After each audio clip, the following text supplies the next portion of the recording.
목사와 결혼한 죄밖에 없다는 이희숙 사모님이 남편 이병희 목사님과의 목회 현장에서 일어난 신바람 나는 이야기들 전해드립니다. 한번 들어보세요.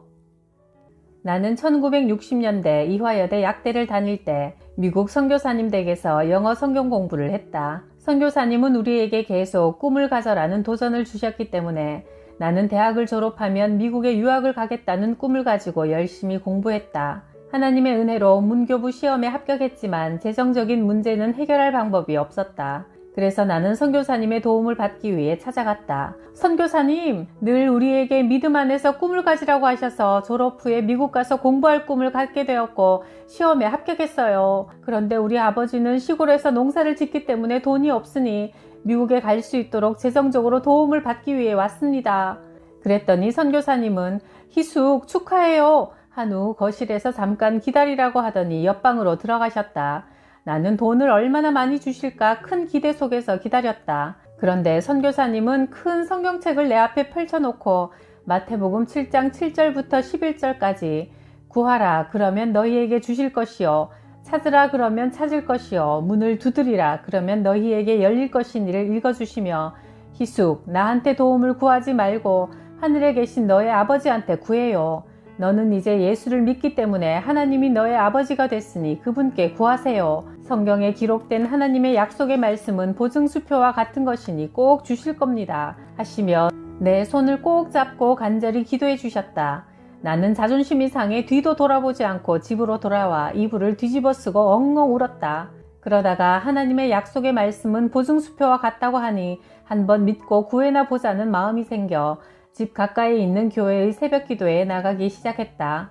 나는 강대상 맨 앞에 나가서 마태복음 7장을 펴놓고 큰 소리로 그 약속의 말씀을 읽으며 하나님께 기도했다. 말씀에 두드리라고 했기 때문에 주먹으로 교회 마룻바닥을 계속 두드리며 간절히 기도드렸다. 그러던 어느 날 선교사님이 아주 기뻐하시며 희숙 기쁜 소식이 왔어요. 하나님께서 우리의 기도를 들으시고 응답해 주셨어요 하셨다. 선교사님이 미국에 있는 중보기도팀에게 내 이야기를 언급하고 기도를 부탁하셨는데 그중 이사벨이라는 친구분이 자기가 희숙 학생의 후원자가 되어 미국에 오는 여비를 책임지겠다는 답장이 왔다고 하셨다.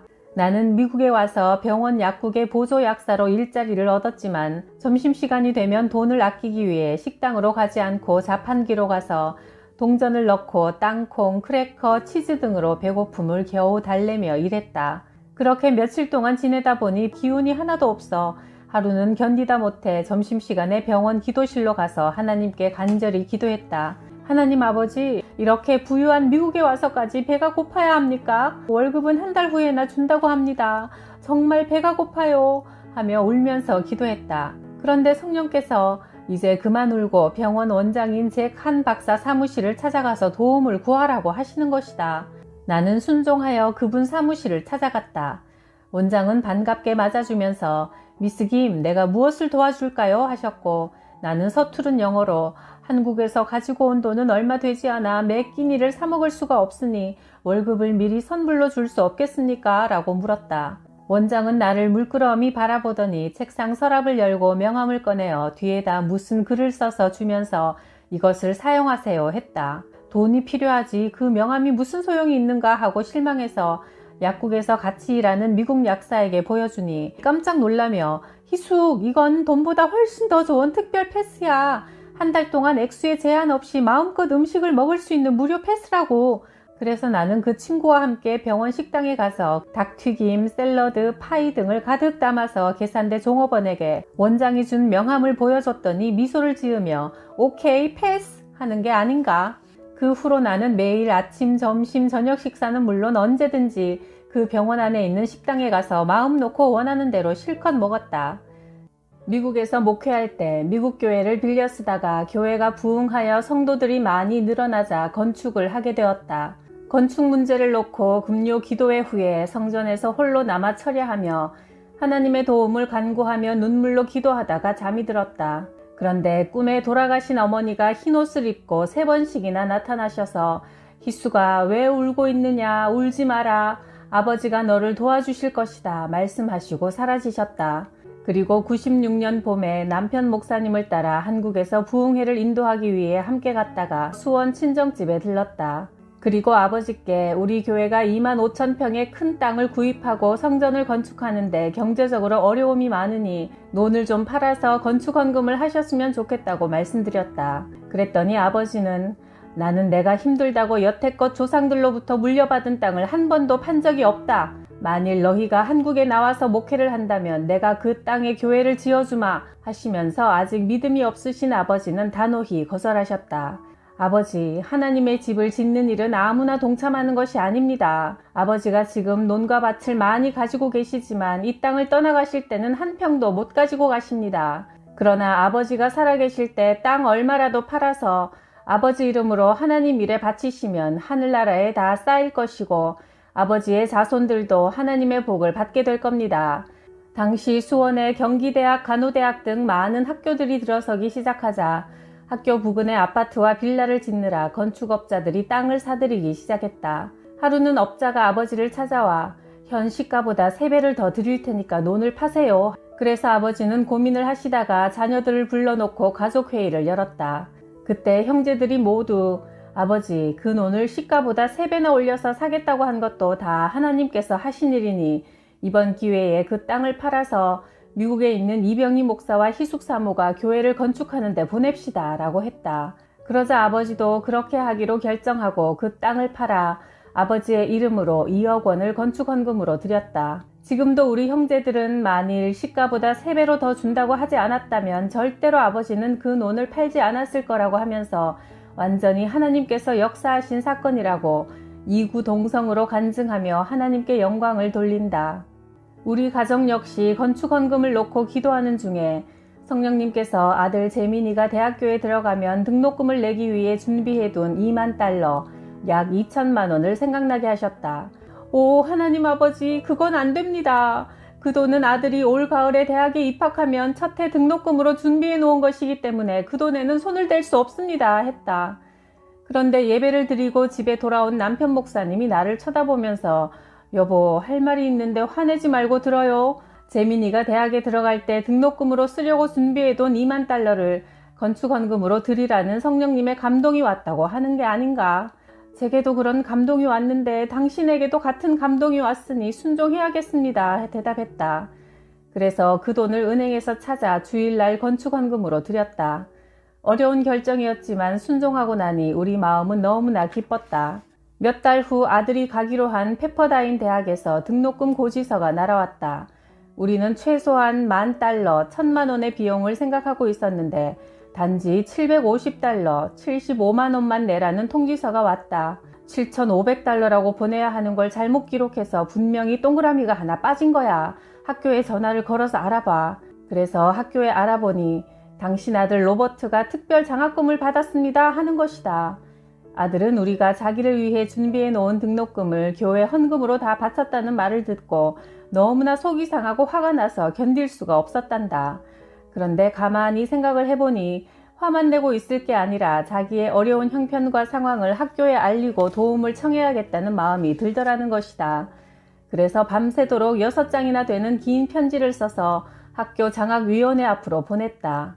우리 아버지는 목사이며 엄마는 약사인데 아버지의 목회를 돕기 위해 엄마도 약사 일을 그만두셨다. 그리고 내 등록금을 위해 저금해 두었던 돈을 교회에 다 바쳤다.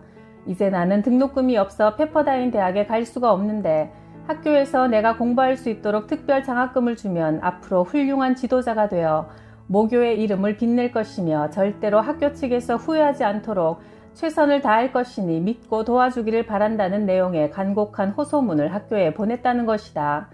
마침 이 학교는 기독교 사립대학교였다. 아들의 편지를 받은 장학위원회는 특별회의를 열었고 하나님께서 그들의 마음에 감동을 주셔서 특별 장학금을 주기로 하고 매 학기 750달러의 등록금만 받기로 결정했다. 그리하여 아들은 4년 동안 거의 8천만 원이나 드는 비싼 사립학교를 단돈 600만 원만 내고 다녔다. 만일 그때 우리 부부가 성령님의 음성에 순종하지 않고 저금해 놓은 돈을 아들 등록금으로 사용했다면 나머지 3년간의 학비를 준비하는데도 경제적으로 어려움이 많았을 것이다. 그런데 좋으신 하나님은 1년 학비를 헌금으로 바치게 하시고 나머지 3년 학비를 완전히 책임져 주신 것이다. 너희는 먼저 그의 나라와 그의 의를 구하라. 그리하면 이 모든 것을 너희에게 더하시리라. 마태복음 6장 33절의 약속의 말씀을 지키신 신실하고 좋으신 하나님께 찬양을 올려드린다. 한국에 살고 있던 동생 옥화가 미국으로 와서 시카고 병원에 간호사로 취직되어 일하고 있었다. 나는 동생을 주님께로 인도해야겠다는 마음을 가지고 기도하기 시작했는데 어느 날 좋은 생각이 떠올랐다. 옥화야, 너 클리블랜드로 와서 일하면 어떻겠니? 여기 아주 좋은 신랑감도 있어. 그 말에 솔깃했던지 동생은 우리 집으로 이사를 와서 함께 생활했다. 목사 가정에서 함께 사니 동생도 하는 수 없이 주일이면 함께 교회를 나가야 했다. 언니가 말하던 신랑감은 대체 어딨어? 하고 물었다. 응, 네가 하나님께 기도를 열심히 하고 먼저 은혜를 받으면 하나님께서 좋은 신랑감을 보내주실 거야 하면서 우선 성령 받고 믿음을 갖게 되기를 간절히 기도했다. 금요일 철야 기도회 때 마침내 동생은 간절히 기도하다가 성령 세례를 받고 방언의 은사도 받게 되었다. 그 후 하나님은 좋은 신랑감인 정호균 청년을 우리 교회에 보내주셨다. 서울대 공대를 졸업하고 케이스 웨스턴 대학원에 와서 공부하는 학생이었다.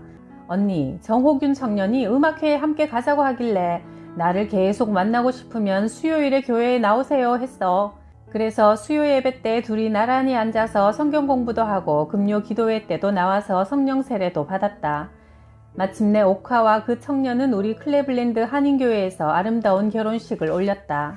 동생 부부는 결혼 후 박사학위를 받고 미국인 회사에서 일하다가 현재는 삼성 부사장으로 연구소장의 책임을 맡아 열심히 일하고 있다. 정호균 박사는 기도를 많이 하여 하나님께서 주신 지혜와 영감을 받아 많은 것들을 발명해서 자랑스런 삼성인상과 대통령상도 받아 하나님께 큰 영광을 돌렸다.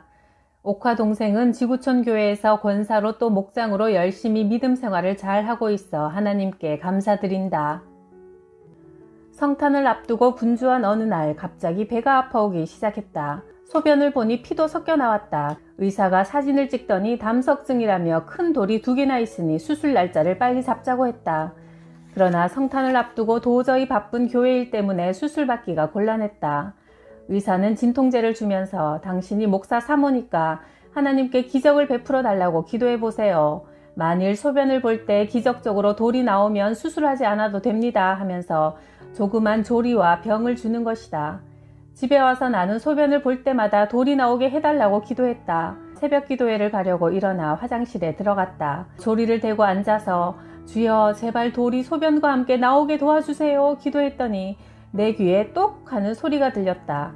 얼른 조리를 살펴보니 정말 희한하게도 큰 돌 2개가 있는 게 아닌가. 즉시 의사에게 전화를 걸어 소식을 알렸더니 의사도 너무나 기뻐했다. 나는 그 돌을 병에 잘 간직해 두었다가 성탄 휴가 때 집에 온 딸과 아들에게 보여주니 와 정말 하나님께서 기도를 응답해 주셨네요 하며 함께 기뻐하며 감사드렸다. 남편 이병희 목사와 나는 만나자마자 결혼을 하여 서로 알아가는 시간을 가지려고 1년 후에 아기를 갖기로 했다. 그런데 1년 후에 아기를 가지려고 하니 임신이 되지 않는 것이다. 걱정이 되어 산부인과 의사를 찾아가 검사를 받으니 의사는 내 자궁 위치가 이상하게 기울어져 있어 앞으로 아기 갖는 것이 쉽지 않을 거라는 절망적인 소식을 전해주었다. 나는 의사의 말을 듣고 집으로 와서 하나님께 간절히 기도드렸다. 좋으신 하나님 아버지, 하나님께서 생육하고 번성하라고 분명히 말씀하셨는데 아기를 갖지 못하면 어떻게 번성할 수 있습니까? 저의 잘못된 자궁을 바로 고쳐주시고 아기를 낳게 해주세요. 나는 마태복음 7장 7절에 구하라, 찾으라, 두드리라는 약속의 말씀을 붙들고 매일 간절히 기도했고 하나님은 내 기도를 들으시고 응답해 주셔서 임신하게 되었다. 첫 딸 윤진이를 낳은 후 나는 또 하나님께 간절히 기도드리기 시작했다. 하나님 아버지, 둘째는 꼭 아들을 주셔야 해요. 하나님은 둘째로 아들 재민이를 선물로 주셨다. 얼굴이 얼마나 큰지 대장부같이 잘생긴 아기였다. 김영수 집사님의 남편은 미국 병원의 마취과 과장으로 성공한 의사였다. 그런데 남편의 핍박이 심해져 신앙생활이 갈수록 어려워졌다. 내가 김 집사님 다음에 기도회에 나올 때 남편의 구두를 보자기에 싸가지고 오세요 하니 집사님은 다음 주 기도 모임에 올 때 예쁜 보자기에 남편의 구두를 싸가지고 안고 나왔다. 우리는 그 구두를 보자기에서 풀어서 한가운데 놓고 모두 구두 위에다 손을 올리고 간절히 합심 기도를 했다. 하나님, 이 구두의 주인인 닥터 최는 교회에 아직 나오지 않았지만 그의 구두가 먼저 교회에 나왔습니다. 좋으신 하나님 아버지, 믿음은 바라는 것들의 실상이요 보지 못하는 것들의 증거라고 하신 말씀대로 저희는 이제 이 구두의 주인인 닥터 최가 곧 이 구두를 신고 교회로 나올 줄 믿습니다 하면서 간절히 기도하자 김 집사님은 통곡을 하며 엉엉 울었고 함께 기도하던 우리도 모두 엉엉 함께 울며 기도했다. 어제나 오늘이나 영원토록 동일하신 하나님은 히스기야 왕이 통곡하며 간절히 기도드렸을 때 내가 네 기도를 들었고 네 눈물을 보았노라 하시며 응답하신 것처럼 우리에게도 동일하게 역사하셨다. 그리하여 예수 믿는다고 아내를 핍박하던 남편이 교회에 나오기 시작했다. 그동안 김 집사님은 주일날 예배 후에 교회 도서관에서 봉사하고 싶어 했기에 남편은 도서관에 필요한 책장을 자기 손으로 직접 예쁘게 짜서 갖다 놓았다. 남편을 통해 기도에 응답하시는 살아계신 하나님을 체험한 김 집사님은 정금 같은 믿음의 여인이 되어 전국 여선교회 연합회 회장직을 맡아 영향력 있는 여성 지도자로 쓰임받으며 하나님께 큰 영광을 돌리고 있다. 금요 기도회를 마치고 성도들이 다 돌아가고 목사님이 마지막으로 예배당 불을 끄고 나오려고 하는데 성전 뒤 구석에서 훌쩍거리는 울음소리가 들렸다. 가까이 가서 보니 이강선이라는 고등학교 학생이 울고 있어서 왜 우냐고 물으니 목사님, 저는 한국에서 고등학교를 다니다가 부모님을 따라 미국에 이민을 왔는데 영어도 잘 못합니다. 부모님은 작은 가게를 운영하시느라 밤늦게야 돌아오시는데 제가 공부도 잘 못하니 장학금도 받을 수가 없고 대학을 간다고 해도 등록금이 없어 앞으로 어떻게 해야 할지 몰라 답답한 마음에 기도하고 있는 중입니다. 저는 웨스트포인트 육군 사관학교에 꼭 가고 싶습니다. 하지만 사관학교에 들어가려면 미국 시민이어야 하고 그 지역 출신의 하원 의원이 추천을 해주어야 하는데 이 모든 일이 현재로선 제게 다 불가능한 꿈이니 어떻게 하면 좋을까요, 목사님? 히브리서 11장 1절에 믿음은 바라는 것들의 실상이요 보지 못하는 것들의 증거라고 말씀하셨으니 네가 육군 사관생의 교복을 입은 모습을 그려서 책상 앞에 붙여놓고 그 꿈이 이루어지는 것을 믿고 하나님께 간절히 기도드려라. 그러면 하나님께서 불가능을 가능케 하시고 강선이가 그 학교에 들어갈 수 있도록 문을 열어주실 거야. 나도 너를 위해 중보기도를 해주마. 목사님이 간절히 축복기도를 해주자 학생은 흐르는 눈물을 닦으며 네 목사님 꼭 그렇게 하겠습니다. 소망이 넘치는 모습으로 집으로 돌아갔다. 그 후로 믿지 않는 그의 아버지가 목사님을 찾아와서 목사님, 우리 강선이가 정신이 나간 사람 같아요. 자기가 주제 파악을 해야지요. 미국에서 육군사관학교는 미국 시민이라야 들어갈 수 있는데 이제 갓 이민 와서 영어도 제대로 못하는 처지에 꼭 육군사관학교에 들어갈 거라고 고집만 부리고 있습니다. 지금 아이방 책상에는 자기가 그 학교에 들어간 것처럼 그림을 그려 붙여놓고 반드시 육군사관학교에 갈 거라고 하면서 포기하지를 않고 있어요. 목사님, 만일 우리 아들이 진짜 육군사관학교에 들어간다면 제가 하나님이 살아계신 줄 알고 교회 열심히 나가겠습니다. 좋으신 하나님은 그 학생의 간절한 기도를 들으시고 육군사관학교에 들어갈 수 있는 길을 열어주셨다. 육군에 자원 입대하여 성실하게 군복무를 하는 중에 상관에게 자신의 꿈을 얘기했고 상관은 군복무를 하면서 영어 공부를 할 수 있도록 배려해주고 강력한 추천서까지 써주어 결국 소원대로 육군사관학교에 입학하게 된 것이다. 육군사관학교에 입학을 축하한다는 대통령이 서명한 편지가 집으로 날아오자 우리는 그 집에 가서 하나님께 감사 예배를 드렸다. 그 후로 그 학생의 부모님은 교회에 나와 훌륭한 믿음의 부모로 변화되었다.